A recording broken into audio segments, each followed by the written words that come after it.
आज की कहानी का नाम है जलपरी सारवी, राजकुमार सौर्यांश और नीले हीरे का राज पार्ट 2। तो चलिए पार्ट 2 स्टार्ट करते हैं। उम्मीद है कि आपने पार्ट 1 देख रखा होगा। अगर नहीं देखा हो तो प्लीज़ आई बटन पे क्लिक करके पार्ट 1 देख लीजिए। तो चलिए पार्ट 2 स्टार्ट करते हैं। अब मिराया, जो वो नीला हीरा देखने के लिए सारवी के घर आई हुई थी, वो अब थोड़ी देर बाद ही सारवी के घर से वो नीला हीरा देखने के बाद चली जाती है, क्योंकि उसके दिमाग में एक प्लान चल रहा था। और अब वो कुछ देर बाद ही राजमहल पहुंच जाती है। राजमहल पहुंचकर मिराया राजा नीलेश्वर को बता देती है कि जो हीरा कई सालों पहले राजमहल का खो गया था, बिल्कुल वैसा ही हीरा उसने एक जलपरी सारवी के पास देखा है और वो उस हीरे को दूसरे राज्य में बेचना चाहती है, क्योंकि वो हीरा बहुत सुंदर है और बहुत चमकदार है। अब ये सुनकर राजा नीलेश्वर को ये लगने लगता है कि कहीं वो सच में राजमहल का वो नीला हीरा तो नहीं जो कई सालों पहले खो गया था। अब वो बहुत डर जाते हैं कि कहीं वो जलपरी सारवी उसे सच में ही किसी दूसरे राज्य में बेच ना दे। इसलिए वो उस जलपरी सारवी के घर जाने को तैयार हो जाते हैं। और साथ ही मिराया राजा नीलेश्वर से बोलती है कि वो ये बात किसी को ना बताए कि ये सूचना उसने दी है, क्योंकि ये तो सब उसने राज्य की भलाई के लिए ही किया है। अब राजा नीलेश्वर ये बात मानने को तैयार हो जाते हैं कि वो ये बात किसी को नहीं बताएंगे कि इस नीले की सूचना जलपरी मिराया ने दी है।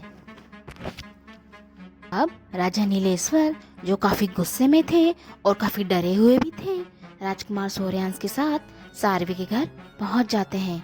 सारवी की माँ और अनाया उन्हें देखकर काफी डर जाती हैं, क्योंकि राजा नीलेश्वर उन पर काफी गुस्सा हो रहे थे और उस हीरे के बारे में कुछ कुछ कह रहे थे। फिर सारवी और उसका पूरा परिवार घर के बाहर आ जाता है और राजा नीलेश्वर को डर के कारण देखने लग जाता है कि आखिर वो क्यों उनके घर आए हैं। अब फिर सारवी देखती है कि दक्षक भी राजा नीलेश्वर के साथ है, और दक्षक कोई मामूली जलवासी नहीं है बल्कि राजकुमार सौर्यांश है। और वो भी थोड़े उदास लग रहे थे, जैसे वो भी इन सब चीजों को नहीं चाहते थे। अब सारवी और अनाया वो हीरा ले आते हैं। राजा नीलेश्वर वो हीरा ले लेते हैं और सारवी को बंदी बना लेते हैं। सारवी और उसका पूरा परिवार राजा नीलेश्वर को समझाने की बहुत कोशिश करते हैं कि वो तो खुद कल ही इस हीरे को राजमहल लेकर आ रहे थे, लेकिन राजा नीलेश्वर उनकी किसी भी बात पर विश्वास नहीं करते हैं और फिर भी सारवी को बंदी बना लेते हैं और सारवी को वहां से ले जाते हैं और राजमहल के जेल में सारवी को बंदी बनाकर डाल दिया जाता है।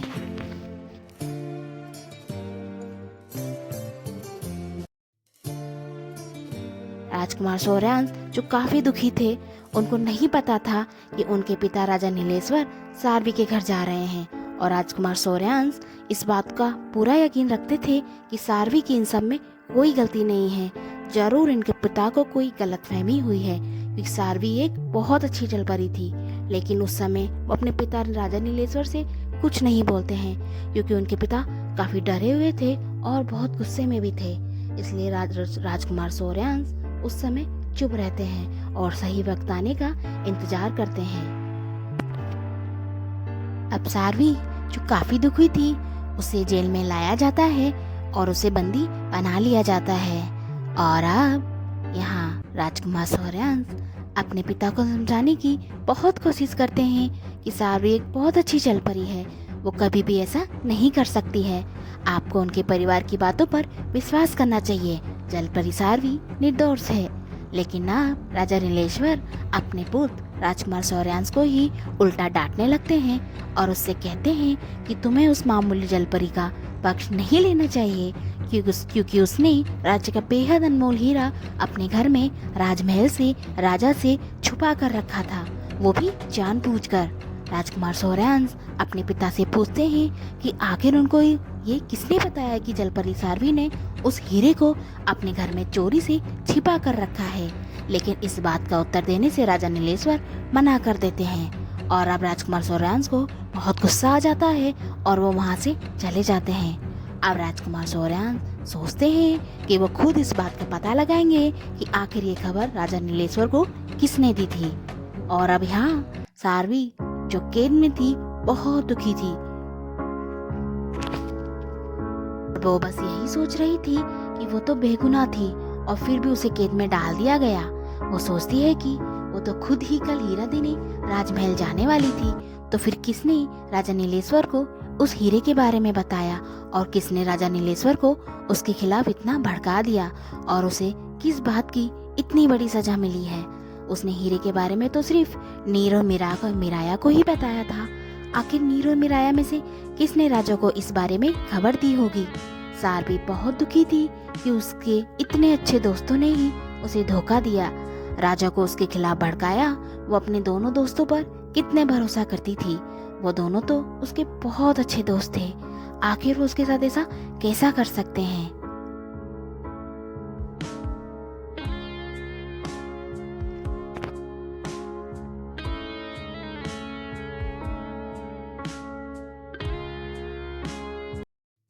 और अब यहाँ राजकुमार सौर्यांश सारवी से मिलने आते हैं। सारवी काफी दुखी थी। राजकुमार सौर्यांश सारवी को विश्वास दिलाते हैं कि वो सारवी को इस केस से जल्द ही निकालेंगे। साथ ही वो सारवी से सभी बातें पूछते हैं कि आखिर वो हीरा सारवी को कैसे मिला और उसने किस किस को इस हीरे के बारे में बताया था। सारवी राजकुमार सौर्यांश को सब कुछ बता देती है।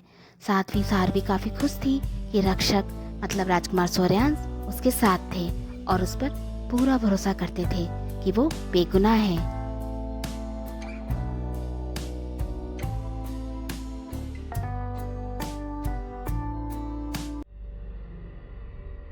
और अब यहाँ राजकुमार सौर्यांश सारवी के दोस्त नीर और मिराया को राजमहल में बुलाते हैं और उनसे सब पूछते हैं कि आखिर उन दोनों को ही सारवी ने उस हीरे के बारे में बताया था, तो फिर उनमें से किसने राजा नीलेश्वर से सारवी के खिलाफ षड्यंत्र रचा है। नीर और मिराया साफ मना कर देते हैं कि उन्होंने इस हीरे के बारे में किसी को नहीं बताया था। राजा को उस हीरे के बारे में किसने बताया वो दोनों ही नहीं जानते हैं। और अब नील भी राजमहल से आने के बाद अपने सभी दोस्तों को बुलाकर उनसे पूछता है कि क्या उनमें से किसी ने राजा नीलेश्वर को सारवी के उस हीरे के बारे में बताया था। उसके सभी दोस्त कहते हैं कि उन्हें तो उस हीरे के बारे में कुछ पता ही नहीं था, तो भला वो कैसे राजा नीलेश्वर को उस हीरे के बारे में बता सकते थे। अब नीर और उसके दोस्त भी ये हर जगह पता करने की कोशिश में लग जाते हैं कि आखिर राजा को सारवी के उस हीरे के बारे में किसने बताया था।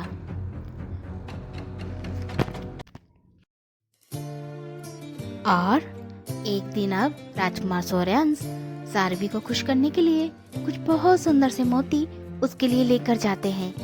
सारवी बहुत दुखी थी। सारवी को दुखी देखकर राजकुमार सौर्यांश सारवी को समझाते हैं कि वो बहुत जल्दी ही उसे इस केस से निकाल लेंगे। और अब सारवी भी अपना सारा दुख भूल जाती है और राजकुमार सौर्यांश उसके लिए जो मोती लाए थे उन्हें ले लेती है। और साथ ही सारवी खुश थी क्योंकि उसे इस बात की खुशी थी कि जेल में ही सही पर कम से कम वो और राजकुमार सौर्यांश साथ तो हैं। और राजकुमार सौर्यांश सच में एक बहुत अच्छे जलपुरुष भी हैं क्योंकि उसे बेगुनाह साबित करने के लिए वो कितनी कोशिश कर रहे हैं और ये सब उसने अपनी आंखों से देखा है। और बहुत बुरा वक्त हो या अच्छा वक्त हो, राजकुमार सौर्यांश हर वक्त में उसके साथ थे। और इससे ज्यादा उसे क्या चाहिए था। उसने तो यही मांगा था कि वो और दक्षक मतलब राजकुमार सौर्यांश हमेशा साथ रहे। वक्त बुरा ही सही मगर वो साथ तो है।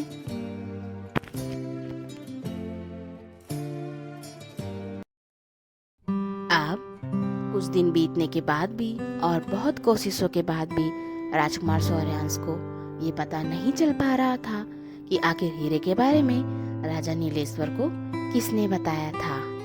अब एक दिन राजकुमार सौर्यांश उदास होकर बैठे थे। तब उनकी माँ उनके पास आती है और उन्हें समझाती है कि उन्हें अपने पिता से एक बार फिर से बात करनी चाहिए। हो सकता है इस बार इस समस्या का कोई समाधान निकल आए। इस पर राजकुमार सौर्यांश सोचते हैं कि वो अपने पिता से एक बार दोबारा इस बारे में बात करेंगे। राजकुमार सौर्यांश सारवी से मिलने जेल में रोज जाते थे और वो सारवी के सामने तो खुश ही रहते थे ताकि उन्हें उदास देखकर सारवी उदास ना हो जाए। लेकिन मन में बस वो यही सोचते रहते थे कि आखिर वो सारवी को बेगुनाह कैसे साबित करें।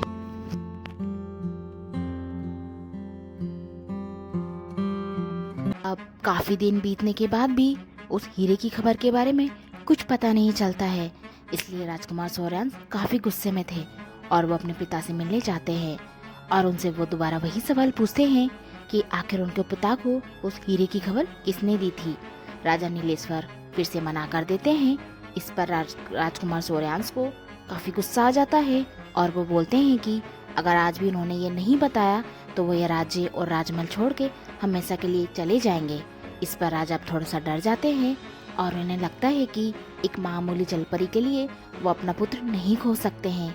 कहीं उनका बेटा सच में ही राजमहल को छोड़ के चला ना जाए, इसलिए डर के मारे वो बहुत बेमन से मिराया का नाम बता देते हैं। राजकुमार सौर्यांश ये जानकर बहुत गुस्से में थे और वो मिराया को फिर से बुलाते हैं और उसे सीधे सीधे ही पूछ लेते हैं कि आखिर उसने राजा को क्यों अपनी ही दोस्त के बारे में इतना उल्टा सीधा बोला और क्यों उसे कैद करवाया। वो मिराया को बताते हैं कि उनके पिता ने उन्हें सब बता दिया है और हीरे की सूचना तुमने दी थी, ये बात उनके पिता उन्हें बता चुके हैं। अब मिराया बहुत डर जाती है और राजकुमार सौर्यांश से माफ़ी मांगने लगती है और राजकुमार सौर्यांश को वो सब बता देती है कि उसने ये क्यों किया। अब राजकुमार सौर्यांश मिराया को राजा के पास लेकर जाते हैं और मिराया राजा को भी सब सच बता देती है कि आखिर ये सब उसने क्यों किया था। राजा को मिराया पर बहुत गुस्सा आता है क्योंकि उसने राजा से झूठ बोला था और उन्हें भड़काकर एक बेगुनाह को कैद में डलवा दिया था। मिराया को कैद में डाल दिया जाता है।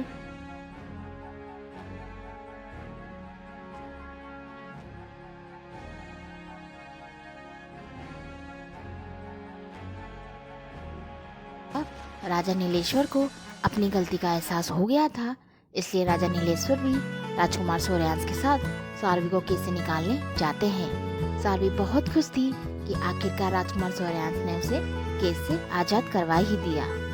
और अब कैद से निकलने के बाद राजकुमार सौर्यांश सारवी को मिराया के बारे में सब बता देते हैं कि ये सब मिराया ने कराया था।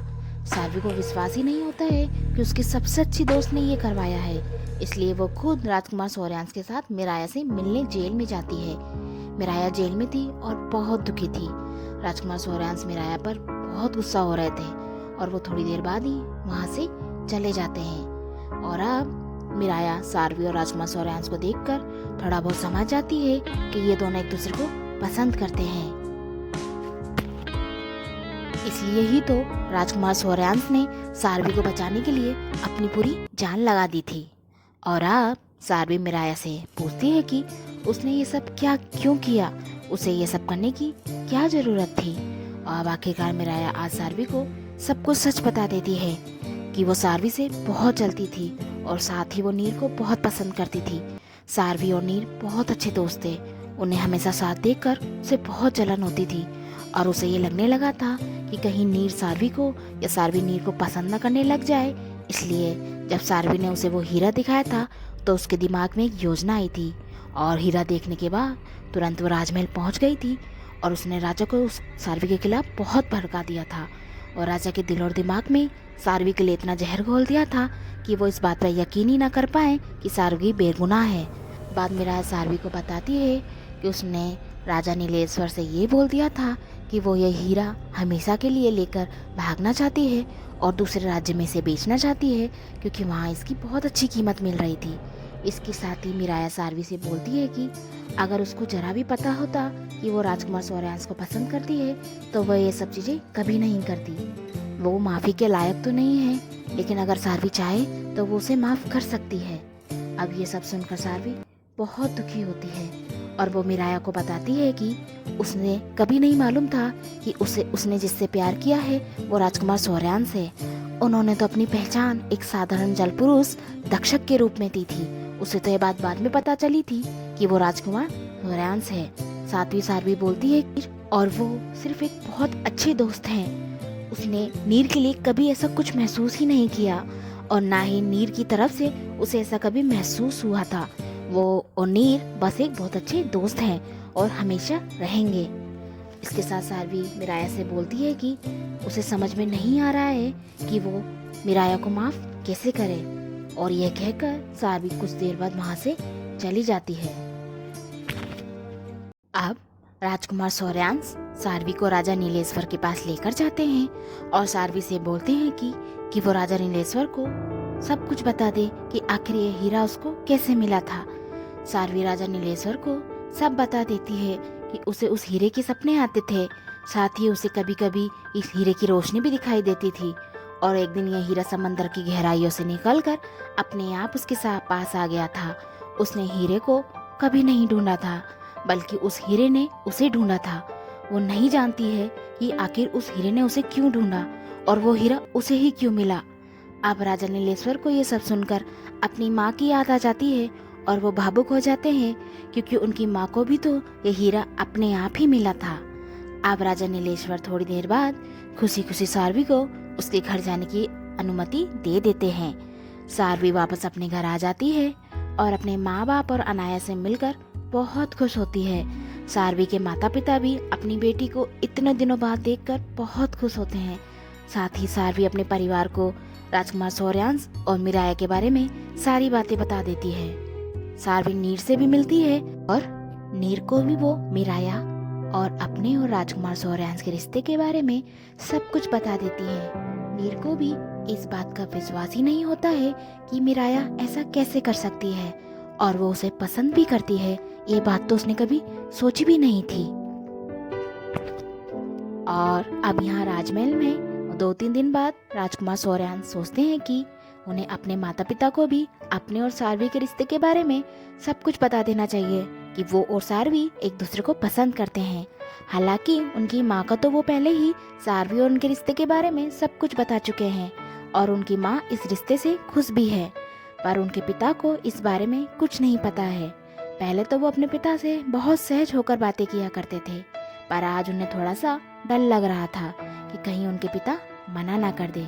राजकुमार सौर्यांश अपने माता पिता के पास जाते हैं और उन्हें बताते हैं कि वो और सारवी एक दूसरे को बहुत पसंद करते हैं और उसके सिवा वो किसी और के साथ जिंदगी नहीं बिता सकते हैं। राजा नीलेश्वर को समझ में नहीं आता है कि वो अपने पुत्र को इस बात का क्या जवाब दें। तब राजा सौर्यांश की माँ रानी सितारा राजा नीलेश्वर को समझाती है कि सारवी एक बहुत अच्छी जलपरी है। आखिरकार उसे इस राज्य का खानदानी हीरा कई सालों बाद अपने आप मिला है। शायद इस हीरे ने ही हमारे पुत्र राजकुमार सौर्यांश और सारवी के भाग्य को जोड़ा था, इसलिए ही तो वो खानदानी हीरा इतने सालों बाद बिना ढूंढे अपने आप सारवी को मिला है। कोई तो बात है जो सारवी को हमारे परिवार से जोड़ रही है। अब राजा नीलेश्वर को लगता है कि उनकी रानी का एक एक शब्द सही है और एक एक बात सच है, इसलिए वो भी फिर खुशी खुशी इस शादी के लिए हाँ कर देते हैं। राजमहल में सारवी और उसके परिवार को बुलाया जाता है। सारवी और उसका परिवार रिश्ते की बात सुनकर बहुत खुश थे और सब मिलकर राजमहल में आपस में बहुत बातें करते हैं और फिर सारवी और राजकुमार सौर्यांश के रिश्ते की तारीख तय कर दी जाती है।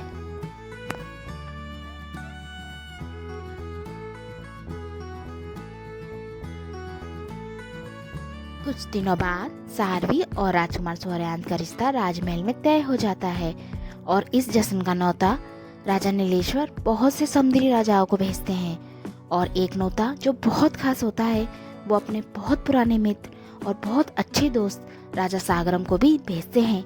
राजा सागरम पूर्वी समंदर के राजा थे और जब उनके पास ये न्योता जाता है तो राजा सागरम बहुत खुश होते हैं और वो सोचते हैं कि बहुत अच्छा हुआ उनके मित्र राजा नीलेश्वर की जिंदगी में खुशियाँ फिर से लौट आईं।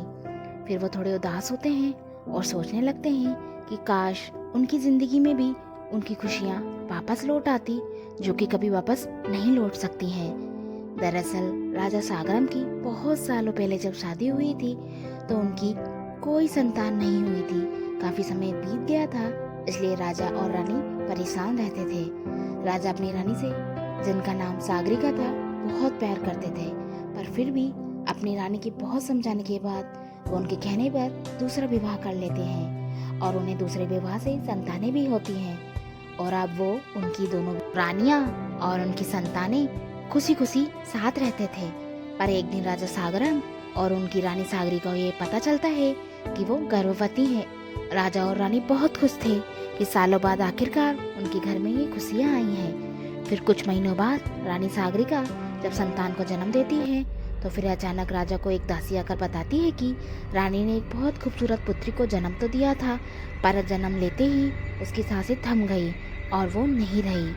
राजा ये सुनकर बहुत उदास हो जाते हैं, पर वो कर भी क्या सकते थे। अब राजा सागरम ये बहुत पुरानी बातें सोच ही रहे थे कि वो निश्चय कर लेते हैं कि वो अपने मित्र राजा नीलेश्वर की खुशियों में जरूर शामिल होंगे और उनके पुत्र की रिश्ता तय होने की खुशी में जरूर जाएंगे। और अब सारभी कैसे भी करके राजकुमार सौर्यांश की मदद से मीराया को जेल से छुड़वा लेती है। मीराया को इस चेतावनी के साथ छोड़ा जाता है कि अगर उसने दोबारा भविष्य में ऐसी गलती की तो उसको उसकी सजा जरूर मिलेगी। और अब मीराया सभी से बहुत माफी मांगती है और नीर और सारभी उसे माफ भी कर देते हैं। कुछ दिनों बाद राजकुमार सौर्यांश और सारभी का मंगनी का दिन आ जाता है और दोनों की मंगनी हो जाती है। राजकुमार सौर्यांश और सारभी आज बहुत खुश थे कि आखिरकार उनकी मंगनी हो गई थी। अब राजकुमार सौर्यांश और राजा नीलेश्वर सारभी को अपने सभी मेहमानों से मिलाते हैं। सारभी भी सबसे बहुत खुश होकर मिल रही थी। साथ ही राजा नीलेश्वर और राजकुमार सौर्यांश सारभी को अपने बहुत अच्छे और बहुत पुराने दोस्त राजा सागरम और उनकी रानियां और उनके बच्चों से मिलवाते हैं। राजा सागरम और उनकी रानी सागरिका को राजा नीलेश्वर बताते हैं कि राज्य का कई सालों पहले खोया हुआ हीरा भी हमारी होने वाली पुत्रवधू को ही मिला है।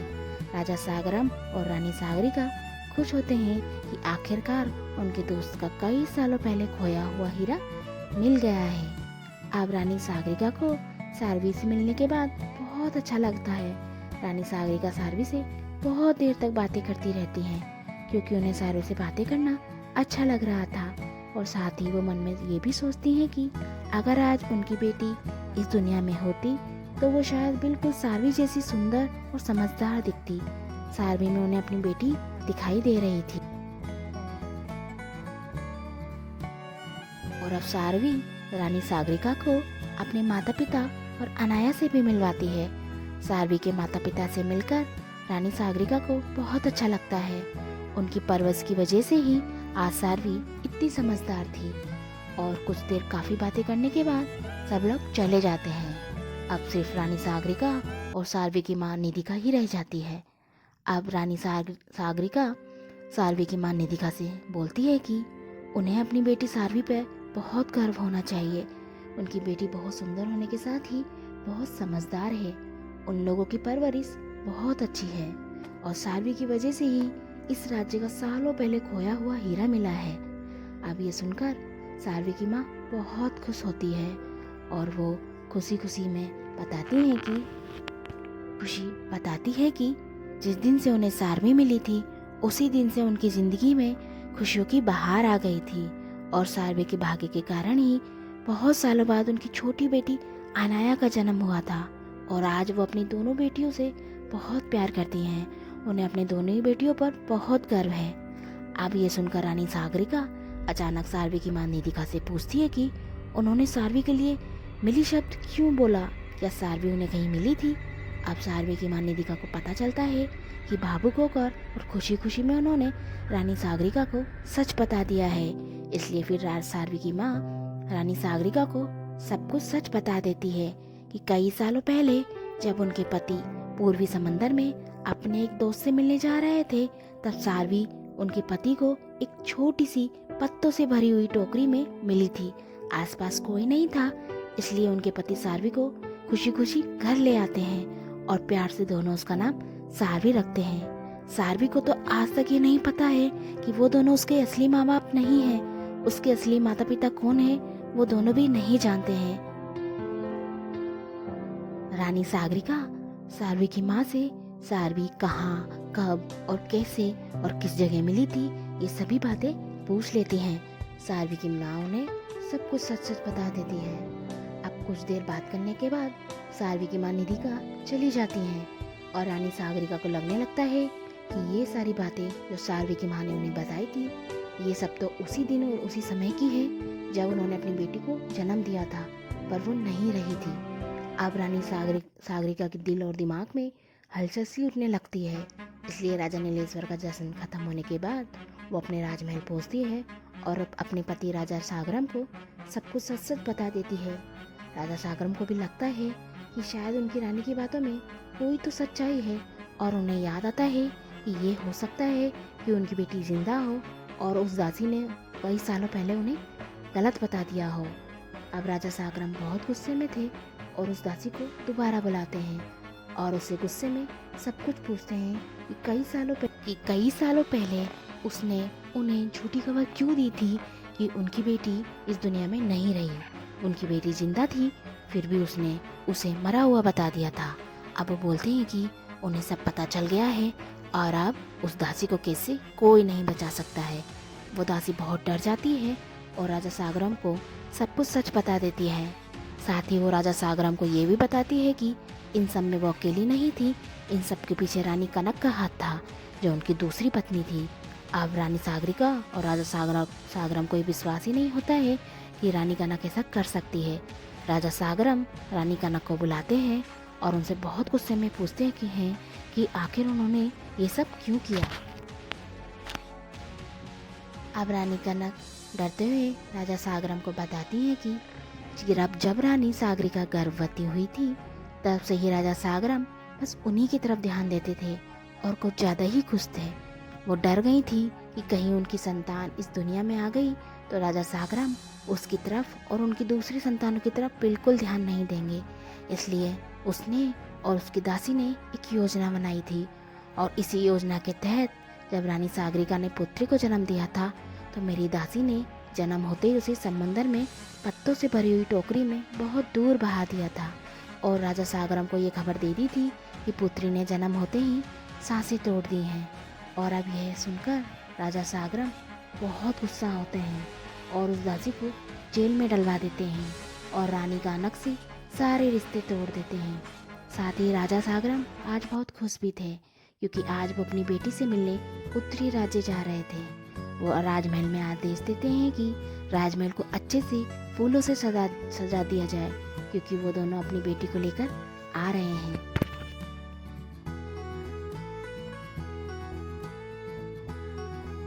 और अब कुछ देर बाद राजा सागरम और रानी सागरिका उत्तरी राज्य पहुंच जाते हैं। उत्तरी राज्य पहुंचने के बाद वो राजा नीलेश्वर के राजमहल में जाते हैं और राजा नीलेश्वर और राजकुमार सूर्यांश को बताते हैं कि वो सारवी और उसके परिवार को जल्दी राजमहल बुलाए क्योंकि सारवी उनकी बेटी है। अब ये सुनकर राजकुमार सूर्यांश और राजा नीलेश्वर दंग रह जाते हैं। उन्हें विश्वास ही नहीं होता है कि राजा सागरम जो बहुत सालों से राजा नीलेश्वर के बहुत अच्छे दोस्त हैं, सारवी उनकी बेटी है। सारवी और उसके परिवार राजमहल आता है। रानी सागरिका सारवी को गले लगा लेती है और उन्हें बताती है कि वो उनकी बेटी है। सारवी को कुछ समझ नहीं आ रहा था, तब सारवी के माँ बाप को आज पता चल जाता है कि आखिर सारवी के असली माँ बाप को पता चल गया है। सारवी पूर्वी समंदर के राजा सागरम और रानी सागरिका की बेटी है। सारवी के माँ बाप आज सारवी को सब कुछ सच सच बता देते हैं कि वो उन्हें पूर्वी समंदर में बहुत सालों पहले एक बहुत ही सुंदर सी पत्तों से भरी हुई टोकरी में मिली थी और वो टोकरी आज भी उसके पास है। वो सारवी को बताते हैं कि वो उसके असली माँ बाप नहीं है, उन्होंने तो बस उसे पाला है। सारवी को वो समझाते हैं कि उसे अब अपने असली माँ बाप के घर जाना चाहिए जो सालों से उसके लिए तड़प रहे हैं। और उनका क्या है, वो दोनों तो हमेशा ही उसके माँ बाप रहेंगे। पहले भी सारवी उनकी बेटी थी और आज भी सारवी उनकी ही बेटी रहेगी। बहुत समझाने के बाद सारवी को एहसास होता है कि उसके असली माँ बाप राजा सागरम और रानी सागरिका है और वो भी अपनी असली माँ रानी सागरिका के गले लग जाती है। राजा नीलेश्वर ये सब सुनकर बहुत शर्मिंदा थे क्योंकि उन्होंने अपने सबसे अच्छे दोस्त की बेटी के साथ बहुत ही बुरा बर्ताव किया था। वो सारवी से माफ़ी मांगते हैं पर सारवी उन्हें माफ़ी मांगने से मना कर देती है क्योंकि अब वो भी तो उसी घर का हिस्सा थी। कुछ समय बाद सारवी पूर्वी समंदर में अपने असली माँ बाप के साथ चली जाती है और आखिरकार 2 साल बाद सारवी और राजकुमार सौर्यांश की शादी हो जाती है और वो सब खुशी खुशी रहने लगते हैं। तो दोस्तों, इसी के साथ जलपरी सारवी, राजकुमार सौर्यांश और नीले हीरे का राज पार्ट 2 यहीं ख़त्म होता है। अगर आपको ये स्टोरी पसंद आई हो तो प्लीज़ चैनल को सब्सक्राइब करें और लाइक करें। दोस्तों, ये कहानी हमें सिखाती है कि अगर बुरे वक्त में भी हमारे साथ अच्छे लोग साथ होते हैं तो हम उस बुरे वक्त से जल्दी बाहर निकल सकते हैं। साथ ही ये कहानी हमें सिखाती है कि जलन, गलतफहमी और ईर्ष्या ऐसी चीज़ें हैं जो हमसे ज़्यादातर गलत काम करवाती हैं, इसलिए इनसे हमेशा दूर ही रहना चाहिए। साथ ही दोस्तों, इस कहानी से ये भी सीखा जा सकता है कि समंदर, तालाब और नदियाँ साफ हो तो कितने अच्छे लगते हैं, सुंदर लगते हैं, और अगर इनमें कचरा भरा हो तो ये अपनी सुंदरता और सफाई खो देते हैं। इसलिए अगर हमें तालाब, समंदर और नदियों को साफ सुथरा और सुंदर देखना है तो इन्हें साफ सुथरा और सुंदर रखने की भी हमारी ही जिम्मेदारी होनी चाहिए। पॉलीथीन, फिश नेट, बॉटल्स, धागे, गंदे कपड़े, साबुन का झाग, ये सब चीज़ें पानी को बहुत गंदा कर देती हैं। इसलिए कोशिश करनी चाहिए कि ये सब चीज़ें इन नदियों, तालाबों, समंदरों, झरनों में नहीं डालें। भले ही इन नदियों में सारवी की दुनिया का कोई अस्तित्व नहीं है, पर इनके जैसे जलीय जीव जरूर हैं जिनका घर ये पानी ही है। ये सब चीज़ें जब इनके शरीर में जाती हैं तो इन सब चीज़ों के इनके शरीर में फंसने के कारण इनकी मौत हो जाती है। इसलिए कभी भी अपने घर का कचरा इनके घर में नहीं डालना चाहिए। कोई भी कचरा डालने के लिए डस्टबिन का यूज करना चाहिए। तो दोस्तों, इसी के साथ मिलते हैं नई कहानी में। तब तक के लिए हंसते रहिए, अपना ध्यान रखिए। Take care, bye bye.